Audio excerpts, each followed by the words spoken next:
প্রিয় শিক্ষার্থী, আমরা ইলেকট্রন বিন্যাসের আজ আরেকটি ক্লাস নিয়ে আসলাম, যেটা আমাদের আজকে দ্বিতীয় ক্লাস। এর আগের দিন আমরা ইলেকট্রন বিন্যাসের জন্য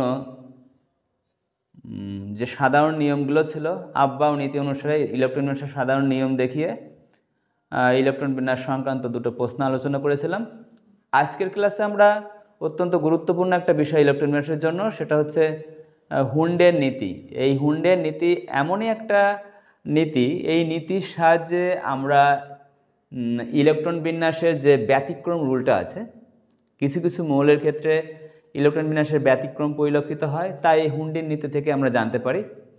হুন্ডের নীতি দ্বারা আমরা বুঝতে পারবো যে একটা মৌলের তুলনায় আরেকটা মৌল কতটা অধিক স্থায়ী বা স্থিতিশীল, এবং একই মৌলের একাধিক আয়নের মধ্যে বা ভিন্ন মৌলের ভিন্ন ভিন্ন আয়নের মধ্যে স্থায়িত্বের যে পার্থক্যটা, সেটা আমরা হুন্ডের নীতি থেকে আমরা জানতে পারবো। তো আজকের ক্লাসে আমাদের কি কি থাকছে একটু দেখো। আমরা ডিজেনারেট অরবিটাল সম্পর্কে ধারণা নেব, ইলেকট্রন বিন্যাসের ব্যতিক্রম কোথায় কোথায় হয় সেগুলো ধারণা নেব, আর পরমাণু এবং আয়নের স্থায়িত্বের ব্যাখ্যাটা আমরা জানতে পারবো। তা কিসের আলোকে হবে? তা হবে হচ্ছে হুন্ডের নীতির আলোকে। তো শুরুতেই আমি হুন্ডের নীতি কি সেটা নিয়ে একটু আলোচনা করি। দেখো, এজন্য আমরা একটা মৌলের ইলেকট্রন বিন্যাস করে নিই। ইলেকট্রন বিন্যাস করতে যেয়ে আমরা হুন্ডের নীতিটা দেখব। মনে করো অক্সিজেন, এই মৌলটির যদি আমি ইলেকট্রন বিন্যাস করি, স্বভাবতই সর্বনিম্ন শক্তির অরবিটাল হচ্ছে 1s। এখানে দুইটা দ্বারা ইলেকট্রন পূর্ণ হবে। তারপরে কোথায় যাবে? 2s এ, এখানে দুইটা দ্বারা পূর্ণ হবে। তারপরে যাবে 2p-তে, এখানে চারটা দ্বারা পূর্ণ হবে। এই হচ্ছে অক্সিজেন পরমাণুর ইলেকট্রন বিন্যাস আব্বাও নীতি অনুসারে আমরা করলাম। এখন দেখো, যে আব্বাও নীতি অনুযায়ী ইলেকট্রন বিন্যাস আমরা করে থাকি, এগুলো কিন্তু শুধুমাত্র ইলেকট্রন বিন্যাস শুধু একটা নীতির উপর ভিত্তি করেই কিন্তু প্রতিষ্ঠিত না। আব্বাও নীতি এটা একটা জার্মান শব্দ, তোমরা জানো, জার্মান ভাষার শব্দ থেকে আসছে, জার্মান শব্দ থেকে আসছে আব্বাও, এবং সেই নীতি অনুসারে সাধারণভাবে আমরা প্রচলিত ইলেকট্রন বিন্যাসগুলো করে থাকি। আসলে নীতি শুধু আব্বাও নীতি না, ইলেকট্রন বিন্যাসের জন্য আমাদের যে হুন্ডের নীতি আছে, পাওলির বর্জন নীতি আছে, তারপরে আছে আব্বাও নীতি, এই নীতিগুলো মিলেই এই বিভিন্ন নীতি আছে, সবগুলো নীতির একত্রিত করেই কিন্তু আমাদের ইলেকট্রন বিন্যাসটা করা হয়। কিন্তু সচরাচর আমরা সেগুলোকে অ্যাভয়েড করেই যাই, যে কারণে অনেক ব্যাখ্যা আমরা দিতে পারি না, ব্যতিক্রম ব্যাখ্যাগুলো দিতে পারি না। তো সেটার জন্য একটু দেখো, আমরা এই যে ইলেকট্রন বিন্যাসটা করছি, এখানে হুন্ডের নীতিটা কিভাবে প্রযোজ্য হয়েছে।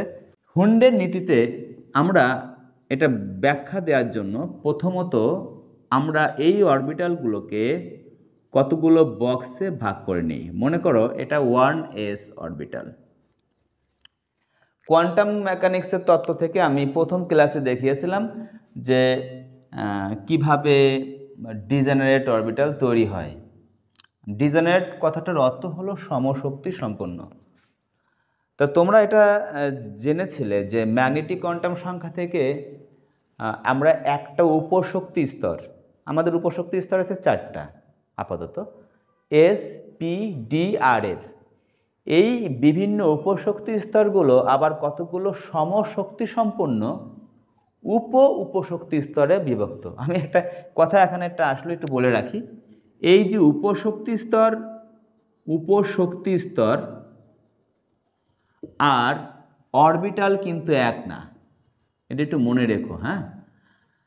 আমরা উপশক্তি স্তরকে অরবিটাল বলে চালিয়ে দিই, অরবিটালকে উপশক্তি স্তর বলে চালিয়ে দিই, সবগুলো এক জায়গায় আছে বিদায় চালিয়ে দিই, কিন্তু আসলে দুটা শব্দ কিন্তু আলাদা, দুইটা বিষয়ও আলাদা। এই আমরা জানি প্রধান শক্তি স্তরের মধ্যে উপশক্তি স্তর থাকে, তাই না? আবার এই উপশক্তি স্তরগুলো আবার কতগুলো উপশক্তি স্তরে বিভক্ত হয়। এই উপশক্তি স্তরগুলোকে বলা হয় মূলত উপশক্তি স্তর, এটাকেই মূলত বলা হয় অরবিটাল। সেটা কেমন একটু দেখো।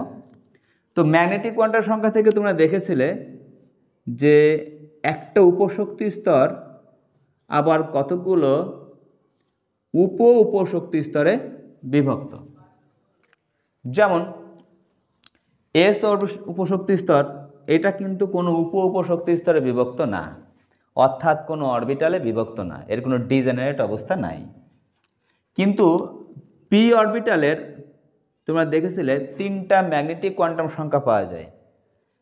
পি উপশক্তি স্তরের 3টি ম্যাগনেটিক কোয়ান্টাম সংখ্যা পাওয়া যায়, যে কারণে পি উপশক্তি স্তর 3টা সমশক্তি সম্পন্ন উপশক্তি স্তরে বিভক্ত, অর্থাৎ অরবিটালে বিভক্ত। একটা হলো পিএক্স, একটা পিওয়াই, একটা পিজেড, এই দ্বারা আমরা প্রকাশ করে থাকি। কারণ অরবিটাল ত্রিমাত্রিক, যেহেতু ত্রিমাত্রিক সুতরাং যেহেতু 3টা উপশক্তি স্তরে বিভক্ত বা 3টা ডিজেনারেট অরবিটালে বিভক্ত, সমশক্তি সম্পন্ন অরবিটালে বিভক্ত, সুতরাং এই 3টা সমশক্তি সম্পন্ন অরবিটালকে 3টে অক্ষ বরাবর বিন্যস্ত করতে পারি। তো এখানে একটা 2px 2py 2pz, এই তো। এখন হুন্ডের নীতিতে কি বলা হয়েছে? হুন্ডের নীতিতে বলা হয়েছে যে এই যে উপশক্তি স্তরগুলো আছে, অর্থাৎ অরবিটাল সমূহ আছে একটা উপশক্তি স্তরের, এই অরবিটাল সমূহে ইলেকট্রন সমূহ যখন প্রবেশ করবে তখন যতক্ষণ পর্যন্ত ফাঁকা অরবিটাল থাকবে ততক্ষণ পর্যন্ত ইলেকট্রনগুলো একমুখী স্পিনে প্রবেশ করতে থাকবে। কথাটা কেমন হলো দেখো, আমি একটু খেয়াল করো। এখানে এস উপশক্তি স্তর, এটা তো যেহেতু এস উপশক্তি স্তর কোনো ডিজেনারেট অরবিটালে বিভক্ত না, সুতরাং এস উপশক্তি স্তর হুন্ডের নীতি প্রদর্শন করে না, ঠিক আছে। তা প্রথমত 1s এ 2টা ইলেকট্রন আমি দিই, এটা তো তোমরা জানো যে পাশাপাশি 2টা ইলেকট্রন থাকলে 2টা বিপরীত স্পিনে, 2টা বিপরীত ঘূর্ণনে অবস্থান করে, তোমরা স্পিন কোয়ান্টাম সংখ্যা থেকে দেখেছিলে। তাহলে 2s এ 2টা ইলেকট্রন এইভাবে বিপরীত স্পিনে 2টা অবস্থান করবে। এখন হুন্ডের নীতিতে কি বলা হয়েছে যে এই যারা ডিজেনারেট অরবিটালে বিভক্ত, অর্থাৎ এস বাদে পি, ডি এবং এফ, এই 3টা অরবিটালে ডিজেনারেট অরবিটালে বিভক্ত, তোমরা জানো। তো এই যে ডিজেনারেট অরবিটালগুলো আছে, এই ডিজেনারেট অরবিটালগুলোতে যতক্ষণ পর্যন্ত ফাঁকা থাকবে ততক্ষণ পর্যন্ত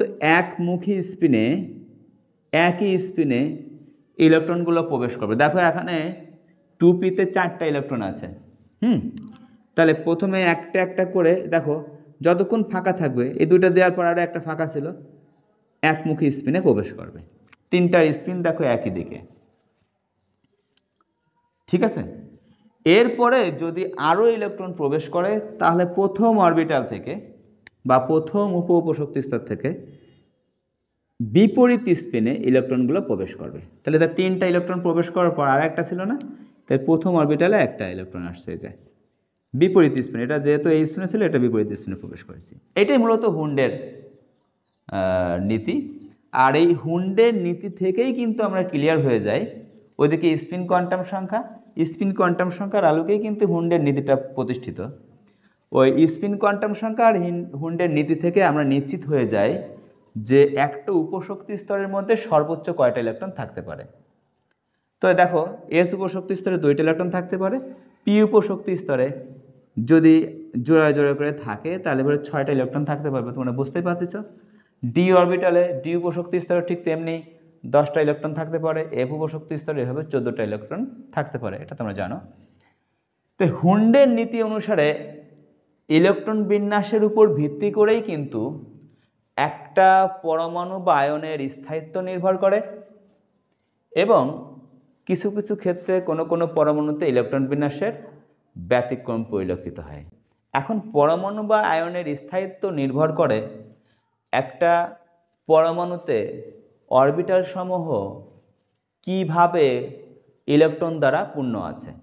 যদি অরবিটাল সমূহ বা উপশক্তি স্তর অর্ধপূর্ণ থাকে অথবা সম্পূর্ণরূপে পূর্ণ থাকে তাহলে সেই পরমাণুটি অত্যন্ত স্থিতিশীল হয়, স্থায়ী হয়, অর্থাৎ প্রকৃতিতে স্বচ্ছন্দে থাকতে পারে। তারা সচরাচর কোনো রাসায়নিক বিক্রিয়ায় অংশগ্রহণ করতে চায় না, অধিক স্থায়ীরূপে প্রকৃতিতে থাকতে পারে।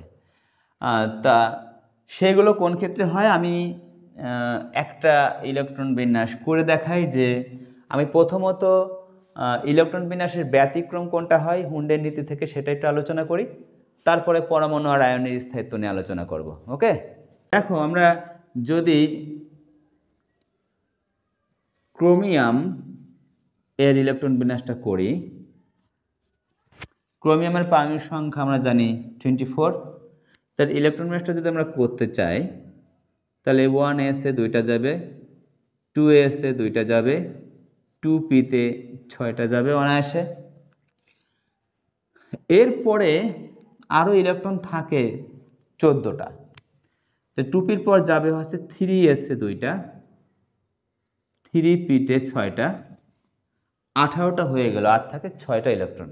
ওকে, তা তৃতীয় শক্তি স্তরে আমরা জানি 3টে অরবিটাল আছে, আমরা 3টে অরবিটাল পাশাপাশি লিখে ফেলি, 3s 3p 3del। এরপরে 4s। আমার ইলেকট্রন বিন্যাসের আগের ক্লাসগুলো দেখে আসতে পারো, সেখানে ইলেকট্রন বিন্যাস সম্পর্কে বিস্তারিত আলোচনা করা আছে। আজকে শুধু ব্যতিক্রম রিয়লগুলো বা আর এই যে স্থায়িত্ব নিয়ে আলোচনা করতে যাচ্ছি। তা এই পর্যন্ত 18টা পূর্ণ হওয়ার পর আরও 6টা ইলেকট্রন থাকে। তো স্বভাবতই আমরা জানি ইলেকট্রন সম্ভবত অরবিটালের উচ্চক্রম অনুসারে প্রবেশ করতে থাকে, তাহলে নিম্ন শক্তির অরবিটাল আগে পূর্ণ হবে। তাহলে 3d অপেক্ষা 4s এর শক্তি কম, সেখানে আগে 2টা দ্বারা পূর্ণ হবে। পূর্ণ হওয়া মানে একটা অরবিটালের সর্বোচ্চ যে ইলেকট্রন ধারণ ক্ষমতা বা একটা উপশক্তি স্তরের সর্বোচ্চ, আমরা অরবিটাল আর উপশক্তি স্তর একসাথে বলে ফেলি, কারণটা আছে উপশক্তি স্তরই তো অরবিটালে বিভক্ত, সেজন্য বলার মধ্যে কোনো ভুল ধরা হয় না। তবে হুন্ডের নীতি অনুসারে বিষয়টা একটু সেপারেট করে জেনে রাখলে ভালো হয়। তাহলে পূর্ণ হওয়া মানে সর্বোচ্চ যে কটা ইলেকট্রন থাকতে পারে। তাহলে 3d অপেক্ষা 4s এর শক্তি কম, সেজন্য 4s আগে পূর্ণ হবে ইলেকট্রন দ্বারা। তা পূর্ণ হওয়ার পর সর্বোচ্চ ইলেকট্রন ধারণ ক্ষমতা এসে 2টা দ্বারা পূর্ণ হলো, এরপর আর ইলেকট্রন থাকে 4টা। এইটা হচ্ছে ইলেকট্রন বিন্যাসের যে আব্বাও নীতি, সেই নীতি অনুসারে ইলেকট্রন বিন্যাসটা ক্রোমিয়ামের এটাই হওয়ার কথা। এটাই হওয়ার কথা অন্যান্য মৌল ইলেকট্রন বিন্যাসের মতোই। কিন্তু এখানে একটু ব্যতিক্রম পরিলক্ষিত হয়, সেটা আমরা হুন্ডের নীতি থেকে একটু ক্লিয়ার হয়ে নিই। সেটা কি? সেটা দেখো, এই সকল অরবিটালগুলো পূর্ণ আছে, ইভেন 4sও পূর্ণ। কিন্তু 3dতে দেখো, হুন্ডের নীতিটা বোঝার জন্য আমি এই 3d অরবিটালটাকে আমি ডিজেনারেট অবস্থা দেখাই। ডি অরবিটাল 5টা ডিজেনারেট অবস্থা আছে, অর্থাৎ ডি উপশক্তি স্তর 5 ভাগে বিভক্ত। ডি উপশক্তি স্তরে 5টা অরবিটাল আছে। 4s এর আমি লিখলাম এখানে 4s আর 3d। 3d 5টার নাম আছে, আমি এখানে দিতে যাচ্ছি না। তো এই ক্ষেত্রে একটু লেখো, হুন্ডের নীতি অনুসারে 4s এ 2টা ইলেকট্রন এভাবে বিপরীত স্পিনে থাকলো। নীতি অনুসারে এখন 3dতে যতক্ষণ পর্যন্ত ফাঁকা অরবিটাল থাকবে, একটা করে ইলেকট্রন একমুখী স্পিনে প্রবেশ করবে আগে। তাই 3dতে 4টা ইলেকট্রন কীভাবে প্রবেশ করবে? প্রথমে এখানে একটা গেল, তারপরে এখানে একটা একই স্পিনে, মানে একই ঘূর্ণনে দেখাচ্ছে, 30 জন্য একই দিকে দেখাচ্ছি। এই এতে করে দেখো ডি অরবিটাল ফাঁকা পড়ে আছে, ডি অরবিটাল ফাঁকা পড়ে আছে। এখন পরমাণু তো সকল পরমাণুই অধিকতর স্থিতি হতে চায় প্রকৃতিতে, এই জন্য এই বন্ধনে অংশগ্রহণ করে, ইলেকট্রন ত্যাগ গ্রহণ করে, ইত্যাদি ইত্যাদি। সব উদ্দেশ্যই একটা, যে সে কিভাবে প্রকৃতিতে অধিকতর স্থিতিশীল হতে পারে। তা হুন্ডের নীতি অনুসারে এটা প্রমাণ করা গেছে যে যদি কোনো অরবিটাল, পরমাণুতে কোনো অরবিটাল যদি অর্ধপূর্ণরূপে পূর্ণ থাকে অথবা সম্পূর্ণরূপে পূর্ণ থাকে, তাহলে সেই পরমাণুটি অধিকতর স্থিতিশীল হয়। যেমন ডি অরবিটালে দেখো, একটা এই 3d অরবিটালে একটা ইলেকট্রন, মানে একটা অরবিটাল ফাঁকা আছে। যদি এই একটা অরবিটাল ফাঁকা থাকে, তাহলে 3d অরবিটালটা এই পরমাণুকে যতটা স্থিতিশীল করে তুলবে। যদি এখানে ফাঁকা না থেকে আর একটা ইলেকট্রন এদের একই স্পিনে প্রবেশ করত, তাহলে এই ক্রোমিয়ামটা তুলনামূলক অধিক স্থিতিশীল হতো। যে কারণে কি হয়, এই 4s এ 2টা ইলেকট্রন না গিয়ে এখান থেকে একটা ইলেকট্রন এই 3dতে চলে আসে, এসে এদের সাথে একই স্পিনে অবস্থান করে। যখন এরকম একটা অবস্থা তৈরি হয়ে যায়, অর্থাৎ সকল ডিজেনারেট অরবিটাল একই স্পিনে ইলেকট্রন দ্বারা পূর্ণ আছে, মানে অর্ধপূর্ণরূপে পূর্ণ আছে। ঠিক আছে, তো এই স্ট্রাকচারটা অত্যন্ত স্থিতিশীল। যে কারণে ইলেকট্রন বিন্যাসের নিয়মটা ছিল আগে নিম্ন শক্তির অরবিটাল পূর্ণ হবে। তা পূর্ণ হলে 4s-এ 2টা ইলেকট্রন যাওয়ার কথা, কারণ s অরবিটাল 2টা দ্বারাই পূর্ণ হয়, এর বেশি ধরতে পারে না। যে কারণে ইলেকট্রন বিন্যাসটা এটা হওয়ার কথা ছিল, কিন্তু না হয়ে এই অধিকতর স্থিতিশীলতা অর্জন করানোর জন্য 4s পূর্ণ না হয়েই একটা ইলেকট্রন 3d-তে চলে এসে d অরবিটাল অর্ধপূর্ণরে পূর্ণ হয়ে পরমাণুটাকে অধিকতর স্থিতিশীল করে থাকে। এই জন্য বলা হচ্ছে এটা হচ্ছে ইলেকট্রন বিন্যাসের নিয়মের ব্যতিক্রম, কারণ নিয়মটা ছিল পূর্ণ হবে নিম্ন শক্তির অরবিটাল। তাহলে যদি সেই পূর্ণ না হয়েই যদি পরবর্তী শক্তির উচ্চ শক্তির অরবিটালে ইলেকট্রন প্রবেশ করে, তাহলে তো এটা নিয়মের ব্যতিক্রম দেখালো, এটাই বলা হয়েছে। ওকে, তো এটা আমরা হুন্ডের নীতি থেকে কেন এটাকে বললাম, কারণ হুন্ডের নীতি অনুযায়ী বলা হয়েছিল যে এই ডিজেনারেট অরবিটালগুলো যদি একমুখী স্পিনে একটা করে পূর্ণ থাকে, অর্ধপূর্ণ হয়, তাহলে অধিকতর স্থিতিশীল। যে কারণে এই ইলেকট্রনের এখানে নিয়মের ব্যতিক্রম ঘটিয়ে এই ঘটনা ঘটছে। তবে একটু মনে রাখতে হবে, এই ক্ষেত্রে শুধুমাত্রই যদি একটা ইলেকট্রনের অভাবে এই ঘটনা ঘটে, তাহলে 4s অরবিটালে থেকে ওই 2টা না যে একটা যে এখানে আসবে। আমি একটা কথা এখানে একটু বলে রাখি, মনে করো ভ্যানাডিয়ামের ক্ষেত্রে এরকম হতো, ভ্যানাডিয়াম পারমাণবিক সংখ্যা 23, 1s2, 2s2, 2p6, 3s2, 3p6। আমি বোঝার জন্য 3d-কে একটু এইভাবে ডিজেনারেট অবস্থায় 5টা অরবিটাল দিয়ে দেখাই। 4s। এখন খেয়াল করো, এই ক্ষেত্রে 4s-এ তো 2টা ইলেকট্রন যাবে, 3d-তে একটা করে ইলেকট্রন আসবে, তার মানে এই পর্যন্ত 18টা হয়ে গেল, আর থাকে 5টা ইলেকট্রন। তাহলে 4s-এ আগে ইলেকট্রন যাবে, তবে 3d-তে আসবে। এতে করে দেখা যাচ্ছে, খেয়াল করো, এখানে কিন্তু 2টা ফাঁকা অরবিটাল আছে, ফাঁকা ডিজেনারেট অরবিটাল আছে। এই ক্ষেত্রে এরকম ঘটনা ঘটবে না যে 4s একেবারে শূন্য হয়ে এখান থেকে 2টা ইলেকট্রনের প্রত্যেকটা এখানে এসে ইলেকট্রন প্রবেশ, এটা কখনোই ঘটবে না। কারণ এসে তো ইলেকট্রন যেতে হবে, কারণ 3d অপেক্ষা 4s-এর শক্তি কম, যে কারণে ইলেকট্রন ওখানে যেতেই হবে, একটা যাবে অথবা 2টা যাবে। নিয়ম হচ্ছে সর্বোচ্চ ইলেকট্রন দ্বারা পূর্ণ হবে। 4s-এ 2টা ইলেকট্রন অবশ্যই যাবে, 2টা ইলেকট্রন অবশ্যই যাবে।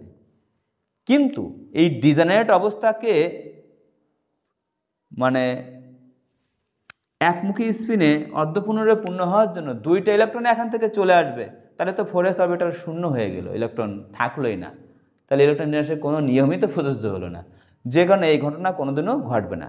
সেক্ষেত্রে বলা হয়েছে যদি একটা ইলেকট্রনের ঘাটতি হয় ডি অরবিটালের ক্ষেত্রে শুধু এই ঘটনাটা ঘটতেছে যে একটা ইলেকট্রনের ঘাটতি আছে, সেক্ষেত্রে ফাঁকা অরবিটাল পড়ে থাকতেছে, তাহলে এখানে 2টা ইলেকট্রন না যে একটা কমপক্ষে এখানে একটা যাবে, গেলে পরে দেখো 4s অরবিটাল কিন্তু অর্ধপূর্ণ ঠিকই থাকতেছে, 4s অরবিটাল অর্ধপূর্ণ ঠিকই থাকছে, আবার ডি অরবিটালও অর্ধপূর্ণ হলো। কিন্তু একেবারে 4s অরবিটাল শূন্য হয়ে এসে যেমন ভ্যানাডিয়ামের ক্ষেত্রে এই ঘটনা কখনোই ঘটবে না।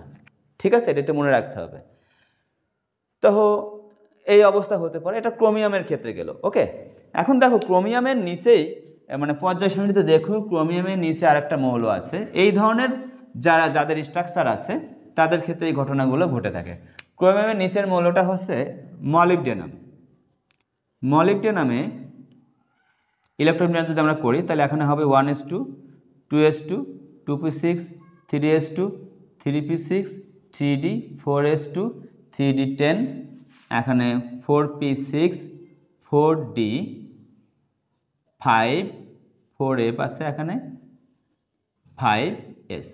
তার নিয়ম অনুযায়ী এখানে এই পর্যন্ত হয়ে গেল আমাদের 36টা ইলেকট্রন, আমাদের ইলেকট্রন আছে আরও 6টা, তাহলে 5s-এ এখানে 2টা যে 4d-তে এখানে 4টা যাওয়ার কথা ছিল। এই ক্ষেত্রেও ঘটনা একই ঘটবে, অর্থাৎ 1 2 3 4 5 5s-এ আর 4d-তে। এই ক্ষেত্রে 5s-এ 2টা ইলেকট্রন না যে কি ঘটনা ঘটবে, কারণ দেখো 5s-এ 2টা যায়, 4d-তে 4টা যাচ্ছে, তাহলে সেই ক্ষেত্রে ওই যে অধিকতর স্থিতিশীলতা অর্জনের জন্য একটা ইলেকট্রনের ঘাটতির কারণে একটা ফাঁকা অরবিটাল পূর্ণ হয়ে অর্ধপূর্ণ হতে পারছে না, সেক্ষেত্রে এই একই ঘটনা ঘটবে, এখানে একটা ইলেকট্রন আসবে। সাধারণত একই গ্রুপের মৌলগুলোর ক্ষেত্রে একই রকম ইলেকট্রন বিন্যাস প্রদর্শিত হয়, তাই ক্রোমিয়াম মলিবডেনাম এরা একই গ্রুপের মৌল, সুতরাং এদের উভয়ের ক্ষেত্রে একই ঘটনা ঘটবে যে ইলেকট্রন বিন্যাসের নিয়মের একটু ব্যতিক্রম হবে, যে নিম্ন শক্তির অরবিটাল এখানের জন্য 4s এখানে 5s পূর্ণ না হয়ে, অর্থাৎ দুইটা ইলেকট্রন না যে একটা যে অধিকতর স্থিতিশীলতা অর্জনের জন্য আগের শক্তি স্তরের ডি অরবিটালে একটা ইলেকট্রন প্রবেশ করে অর্ধপূর্ণ হয়ে এই ঘটনা ঘটায়। তো এইভাবে ক্রোমিয়াম মলিবডেনামের ক্ষেত্রে অর্ধপূর্ণতার জন্য, অধিকতর স্থিতিশীলতা অর্জনের জন্য অর্ধপূর্ণ রূপে পূর্ণ হয়ে ইলেকট্রন বিন্যাসের ব্যতিক্রম দেখালো। ঠিক একই রকম কপারের ক্ষেত্রেও হতে পারে। যেমন আমরা দেখি এখানে কপার এবং সিলভার। কপার ইলেকট্রন বিন্যাস যদি আমরা করি তাহলে কি হবে বলো তো, এই পর্যন্ত 18টা যাওয়ার পর 4s এ 2টা যাবে, 3d-তে 9টা যাবে। ইলেকট্রন বিন্যাসের নিয়ম আছে এটা, যে নিম্ন শক্তির অরবিটালে 2টা গেল ইলেকট্রন, 4s এ 2টা, এরপরে তার চেয়ে উচ্চ শক্তির অরবিটাল 3d-তে যাবে। ও আর একটা কথা এখানে একটু বলে রাখি, তোমরা একটু দেখতে পাচ্ছ অনেক ক্ষেত্রে অনেক জায়গায় ইলেকট্রন বিন্যাস এরকম দেওয়া থাকতে পারে যে এখানে 4s 2টা দিয়ে 3d-তে 9টা দিল।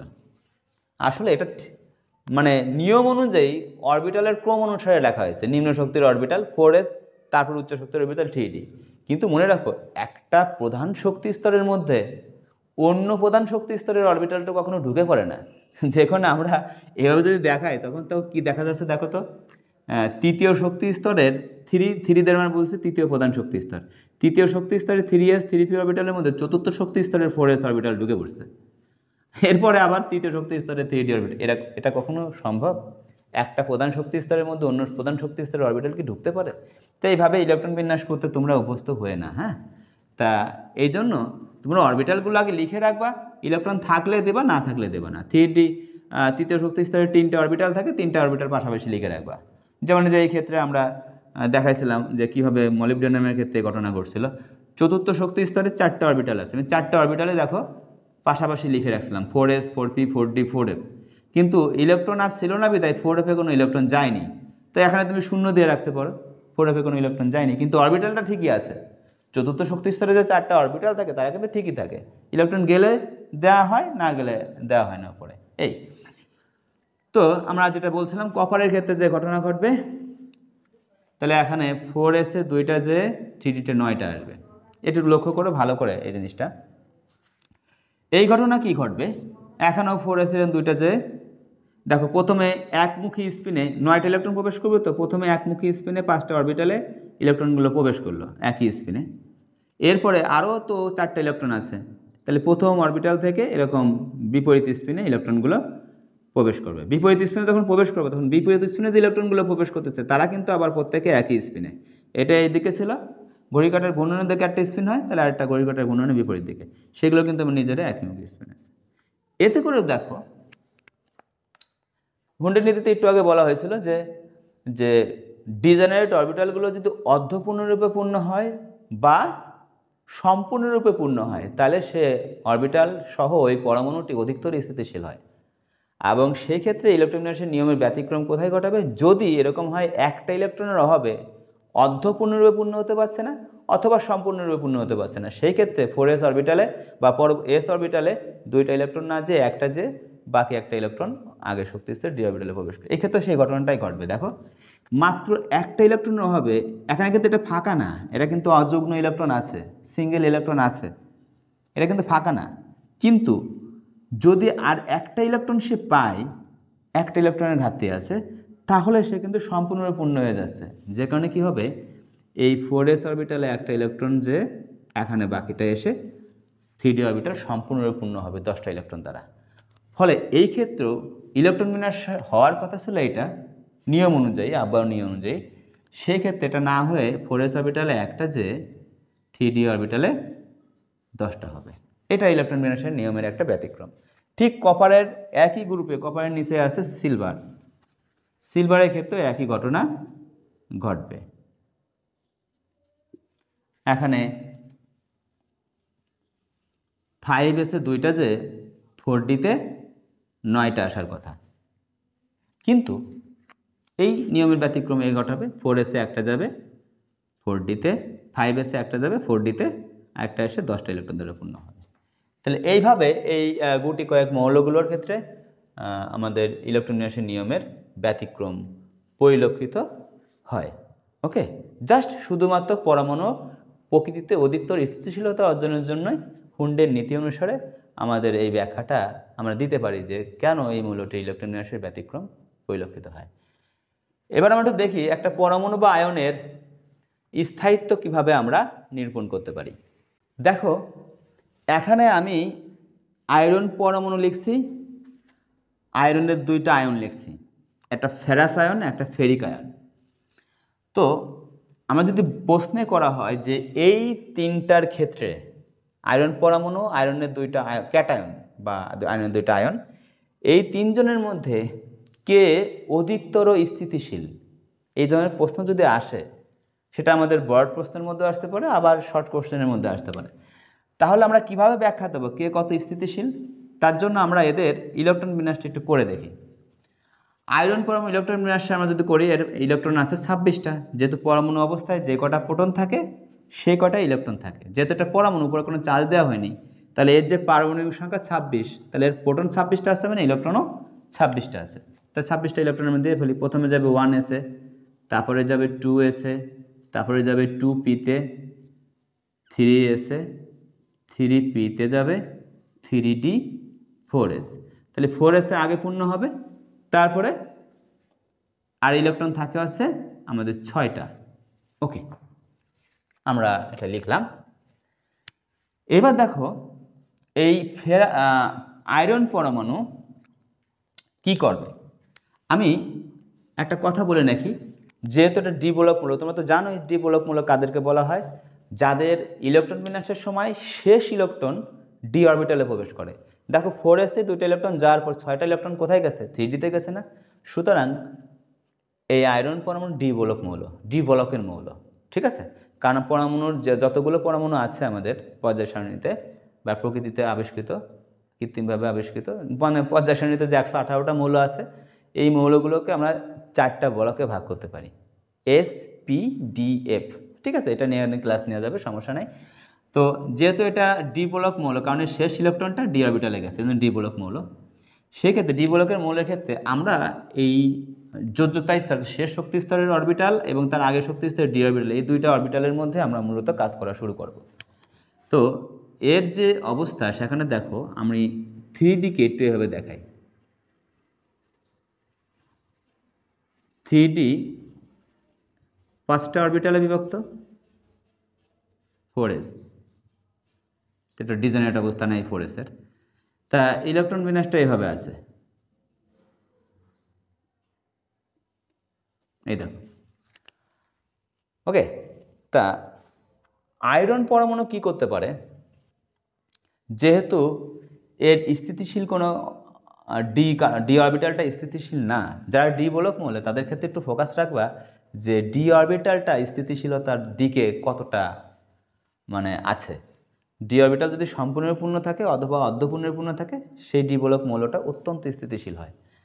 তা যে কারণে আয়রন পরমাণু যেহেতু এদের স্থিতিশীল কাঠামো না, সেজন্য আয়রন পরমাণু তার যোজ্যতা স্তর থেকে ইলেকট্রন অপসারণ করতেই পারে এবং আগের শক্তি স্তরে যে ডি অরবিটাল সেখান থেকে ইলেকট্রন ত্যাগ করতে পারে। তা আয়রন পরমাণু যদি ইলেকট্রন ত্যাগ করে, দেখো আয়রন পরমাণু যদি 2টা ইলেকট্রন ত্যাগ করে দেয়, তাহলে ফেরাস আয়নে পরিণত হয়, এটা আমরা জানি। এই তো যদি আয়রন পরমাণু 2টা ইলেকট্রন ত্যাগ করে দেয়, তখন এই ফেরাস আয়নটা তৈরি হবে। তাই 2টা ইলেকট্রন ত্যাগ করা মানে কি, তার প্রোটন 26টায় থাকবে কিন্তু ইলেকট্রন 2টা কমে যাবে। তাহলে 1s2, আমরা এটা কিন্তু প্রোটন সংখ্যা হিসেবে লিখি। পরমাণুতে যে কটা প্রোটন থাকে সেই কটাই তো ইলেকট্রন থাকে, সেজন্য পরমাণু ইলেকট্রন বিন্যাস প্রোটন সংখ্যা অনুযায়ী হয়। কিন্তু আয়নের ক্ষেত্রে দেখবা যে কয়টা ইলেকট্রন ত্যাগ হয়েছে বা কয়টা ইলেকট্রন গ্রহণ হয়েছে। যেহেতু এটা ক্যাটায়ন, এই পরমাণু ইলেকট্রন ত্যাগ করছে 2টা, এই 2টা ইলেকট্রন ত্যাগ হয়েছে কোথা থেকে, এই যে 4s অরবিটাল থেকে। এই 4s অরবিটাল থেকে যদি 2টা ইলেকট্রন ত্যাগ হয়, তাহলে তো দেখো কি হয়, 1s2, 2s2, 2p6, 3s2, 3p6, 3d, 4s-এ তখন ইলেকট্রন থাকবে না, 0 দিতে পারো। আবার 4s-এ যদি ইলেকট্রন নাই, তুমি 4s-টাকে ভ্যানিশ করেও দিতে পারো। যেহেতু এখানে ইলেকট্রন তুমি দিচ্ছ না। এরপরে দেখো এর ফলে যে এর ইলেকট্রনিক কনফিগারেশনটা হয় ফেরাস আয়নের, সেখানে দেখা যাচ্ছে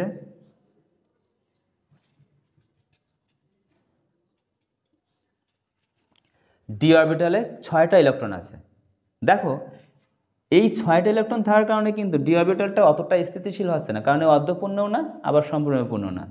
তাহলে এখন যদি সে আরও একটা ইলেকট্রন ত্যাগ করে দেয়, খেয়াল করো এই যে এখানে একটা যুগল ইলেকট্রন আছে এই অরবিটালের মধ্যে, এখান থেকে যদি একটা ইলেকট্রন ত্যাগ করে দেয় তখন কি অবস্থা হয় একটু দেখো।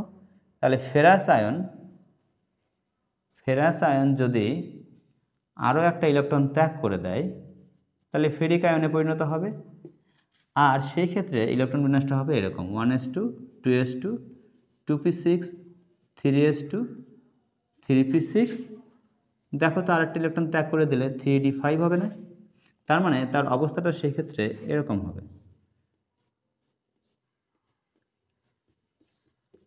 অর্থাৎ ডি অরবিটাল যে 5টা ডিজাইনেট অরবিটাল আছে, এই 5টা ডিজাইনেট অরবিটালে দেখো ইলেকট্রনগুলো একমুখী স্পিনে প্রবেশ করে অর্ধপূর্ণ দ্বারা, অর্থাৎ ডি অরবিটালের সর্বোচ্চ পূর্ণ হওয়ার ক্ষমতা 10টা ইলেকট্রন দ্বারা, তার থেকে অর্ধেক মানে 5-এ, তাহলে অর্ধপূর্ণের পূর্ণ হওয়া মানে সে অধিকতর স্থিতিশীলতা অর্জন করবে।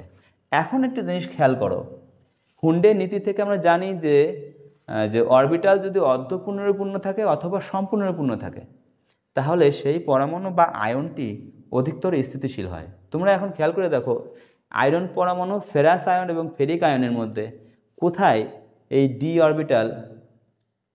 অরবিটালটা, আমরা আবার বলছি যে দ্বিবলক মূলে তাদের ক্ষেত্রে হিসাবটা করবে ডি অরবিটালের ক্ষেত্রে, অর্থাৎ যৌথ স্তরের আগের শক্তি স্তরে যে ডি অরবিটালটা আছে, তাহলে সেই ক্ষেত্রে কোনটা অধিকতর স্থিতিশীল? তাহলে এই 3D-তে দেখো 6টা ইলেকট্রন আছে আয়রন পরমাণুতে, তাহলে এ তো অর্ধপূর্ণ না আবার সম্পূর্ণপূর্ণও না। আবার এখানে দেখো ফেরাস আয়নের মধ্যে ডি অরবিটাল কি সম্পূর্ণরূপে পূর্ণ না অর্ধপূর্ণপূর্ণ না, কিন্তু ফেরিক আয়নে যে ডি অরবিটাল দেখো অর্ধপূর্ণপূর্ণ আছে, অর্থাৎ ডিজাইনের যে 5টা ডিজাইন অরবিটাল এখানে একমুখী স্পিন ইলেকট্রন প্রবেশ করে অধিকতর স্থিতিশীলতা কাঠামো অর্জন করছে। তাহলে আমরা বলতেই পারি এই 3টার মধ্যে এই ফেরিক আয়নের স্থায়িত্ব সবচেয়ে বেশি। এরপরেই ফেরাস আয়ন, এর স্থায়িত্ব কেন সবচেয়ে বেশি আয়রন পরমাণু অপেক্ষা? কারণ এখানে তো 2টা ইলেকট্রন ছিল, সেই 2টা ইলেকট্রন ত্যাগ করে দিয়েছে, এখন তার এস অরবিটাল নাই, ডি অরবিটালের এই একটা ইলেকট্রন সে ত্যাগ করতে পারে। ঠিক আছে, এরপরেই আয়রন পরমাণু। এভাবে হুন্ডের নীতি অনুসারে আমরা খুব সহজেই যারা দ্বিবলক মৌল আছে বা অবস্থান্তর মৌল আছে তাদের মধ্যে কোন পরমাণু বা আয়নগুলো অধিকতর স্থিতিশীল, ইভেন এইগুলো ছাড়া অন্যান্য যে মৌলগুলো আছে তাদের মধ্যে কোনটা অধিকতর স্থিতিশীল সেটাও আমরা ব্যাখ্যা দিতে পারি। যেমন আমরা যদি নাইট্রোজেনের ইলেকট্রন বিন্যাসটা করি, খেয়াল করো ইলেকট্রন, তাহলে 1s2 2s2 2p3 অনায়াসে এটা যাবে। তাহলে এখন একটা জিনিস খেয়াল করো, এর যৌথতা স্তরে অর্থাৎ 2s-এ 2টা ইলেকট্রন, 2p-তে পি অরবিটাল 3 ভাগে বিভক্ত, প্রত্যেকটাকে দেখো একটা করে একমুখী স্পিনে আছে, তাহলে অর্ধপূর্ণপূর্ণ আছে 2p-টা, তাহলে 2p-টা অর্ধপূর্ণপূর্ণ আছে, সুতরাং নাইট্রোজেন পরমাণু অত্যন্ত স্থিতিশীল হবে, এটাই স্বাভাবিক।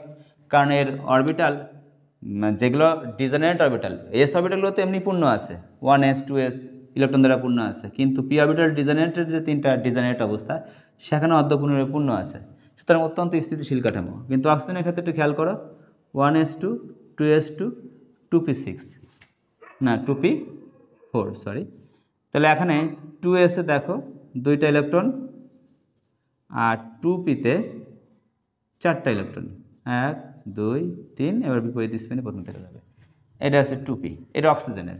তাহলে অক্সিজেনের কিন্তু এখানে কোনো ডিজেনারেট অরবিটাল অর্ধপূর্ণরূপে বা সম্পূর্ণরূপে পূর্ণ না, সুতরাং সেই ক্ষেত্রে আমি বলতে পারি অক্সিজেন অপেক্ষা নাইট্রোজেন অধিকতর স্থিতিশীল।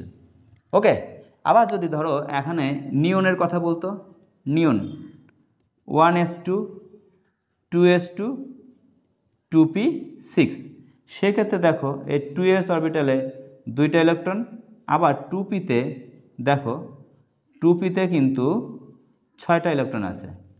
এখন কথা এই 3টার কথা যদি তুলনা করা হয় যে কোনটা এই 3জনের মধ্যে কোনটা অধিকতর স্থিতিশীল, তাহলে এটা তো নিশ্চিত হয়েছে নাইট্রোজেন আর অক্সিজেনের মধ্যে নাইট্রোজেন অধিকতর স্থিতিশীল, কিন্তু নিয়নে দেখো, নিয়নেও কিন্তু অত্যন্ত স্থিতিশীল, কারণ এখানে নিয়নের 2p-তে 6টা ইলেকট্রন আছে, সম্পূর্ণরূপে পূর্ণ আছে। একটা কথা বলে রাখি, অর্ধপূর্ণরূপে পূর্ণ হওয়া আর সম্পূর্ণরূপে পূর্ণ হওয়া, অর্থাৎ ডিজেনারেট অরবিটালগুলো একমুখী স্পিনে প্রবেশ করে সিঙ্গেল ইলেকট্রন দ্বারা পূর্ণ হওয়া, আর ডিজেনারেট অরবিটালগুলো মানে যুগল অবস্থায় থেকে পূর্ণ থাকা, এই দুটার মধ্যে কিন্তু পার্থক্য আছে। এই দুটা শক্তির স্থায়িত্বের ক্ষেত্রে কিন্তু যেটা অর্ধপূর্ণরূপে পূর্ণ আছে তার তুলনায় যেটা সম্পূর্ণরূপে পূর্ণ আছে সেটা অধিকতর স্থিতিশীল হয়, এটা বুঝতেই পারছেন ন্যাচারালি।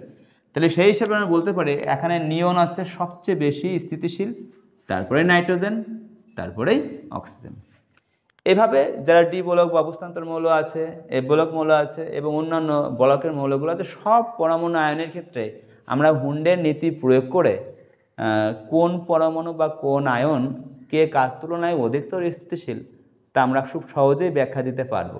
একটাই কথা, সেটা হচ্ছে যে ডিজেনারেট অরবিটালগুলো অর্ধপূর্ণরূপে পূর্ণ হওয়া, অর্থাৎ একমুখী স্পিন ইলেকট্রনগুলো থেকে পূর্ণ হওয়া, অথবা ডিজেনারেট অরবিটালগুলো সম্পূর্ণরূপে পূর্ণ থাকে, অর্থাৎ প্রতিটা অরবিটালে যুগল ইলেকট্রন থেকে বিপরীতমুখী স্পিনে অবস্থান করে সম্পূর্ণরূপে পূর্ণ হওয়ার ক্ষেত্রে তারা অধিকতর স্থিতিশীলতা অর্জন করে। সেক্ষেত্রে অর্ধপূর্ণরূপে পূর্ণ হচ্ছে, সম্পূর্ণরূপে পূর্ণ হওয়াটা আরও বেশি স্থিতিশীল।